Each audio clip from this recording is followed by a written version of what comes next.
Have you changed your mind at the top of the Premier League? I mean, we have this 2-horse race now in Manchester, which is fantastic, and it's going to unfold. Yeah. Now, United or Fergie has a history of being much stronger in the second half of the season.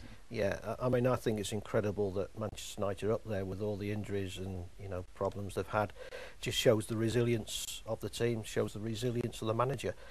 And you always say that whoever finishes above Manchester United will win the league. You look at the two squads and you've got to say that Manchester City, with all the money that they've paid out, they on paper have the better squad. But can they hack it at the squeaky bum time, as Alex says? And United are still there. As he says, we've got to be on the coattails. That's why they've got to win today. But United have been there, got the T-shirt. You'd be fooled to back against them. That was a great quote from him this week, wasn't it? When after City had lost at Everton, somebody said Gibson scored the only goal. He says, all part of the plan. Yeah, all part of the plan. First time that Darren Gibson's been a hero to the Stretford end. They were singing "Sign him up," weren't they? Fergie, sign him up. I'm not surprised after that. But whereas the body language of Mancini after losing at Everton on Tuesday, and don't forget Sunderland as well, when he was back in the dressing room before the goal had even been scored, didn't he? So where United have the advantage going into the final phase of the season is the knowledge, and they've been in this position so many times before. So the potential for nerves to kick in, well, I don't see that. They've been in this position so many times. They've got the experience, whereas Manchester City don't have the players who've been there and done it. And with Toure, the Toure is away at the African Cup of Nations as well. That's affected them. It's affected the rhythm of the team, because they were in. They seemed it was almost. It was almost a procession at one stage, or they felt as though it was going to be. But for when we consider this isn't supposedly a vintage Manchester United team, they're in second place. They've scored the second biggest number of goals in the Premier League. They've got 56 from 23 games. It's a significant number.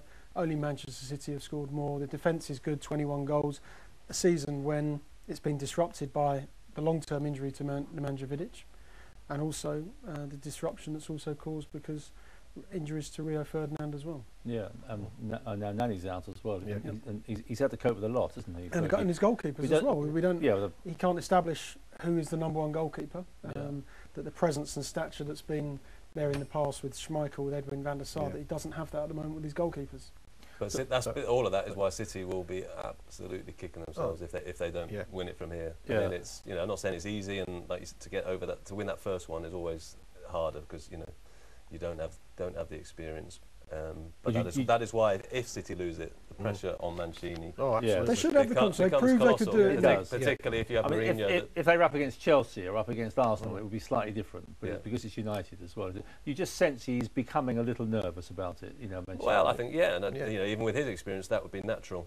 That's why I think they need to get a bit of a cushion, and I think United will drop more points, because I just don't think their team is. Will they drop more points today? I don't think. I think sitting on the fence, but I think I can see it as a draw. I mean, both teams are not at full strength. I don't see either side winning convincingly. There's a lot of pressure on Villas-Boas. The training ground atmosphere, the number of players that Chelsea have got out this afternoon. A game of this magnitude against Manchester United will be too much for them. Too much for Chelsea. Yeah, I think so. Yeah, I think that Manchester United will. They need to win it, and that's part of the beauty of it, is that they really have to win it. Amazingly, United haven't won in the league at Stamford Bridge in 10 years. But in the Champions League, Champions League they won last year. In fact, they won the last 4 games. But so I'd go for United if you're going to ask me. I will ask you. What do you think will happen today, John? Manchester United might beat Chelsea, Brian. But for the same reasons as Neil was saying, because the pressure's on Chelsea. United can handle pressure. They've handled it for 20 years under Sir Alex Ferguson. This afternoon would be no different. Yeah, you still get the impression that after all these, he actually enjoys the pressure. He enjoys the confrontation. He loves it. I mean, on Friday in his press conference, a well-known BBC pundit said that United have been hopeless over the last 18 months. Hopeless, did he use something like hopeless, and I think worse than that. But what reaction did he get? He just said, "Well, we haven't done badly, and we won the league last season." But please don't anyone tell me that this is going to be Fergie's greatest achievement to win it from it.